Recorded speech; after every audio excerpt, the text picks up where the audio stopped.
নুনুবাবু বাঁচারে, শুয়োর বাচ্চা মিস্ত্রি মেদুলে রে, নুনুবাবু বাঁচারে। তখন থেকে গাঁড় জ্বলাচ্ছিল, কাজ করতে দিছিল না। একদম যাবি না, না তো তোর মুখে ইট ভরে প্লাস্টার করে দেবো।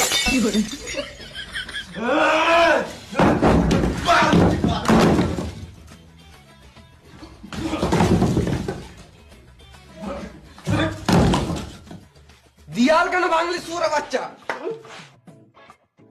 তুমি মারলে কি কার মাইতে?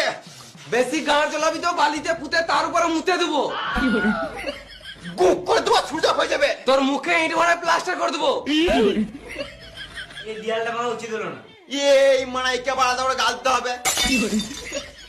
আমার ইট বাদে বাদে গাঁড় পেটে গেল, তুমি বাল বুঝবে?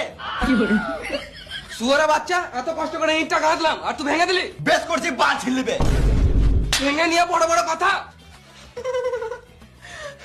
তুমি ওর গায়ে হাত দিলে?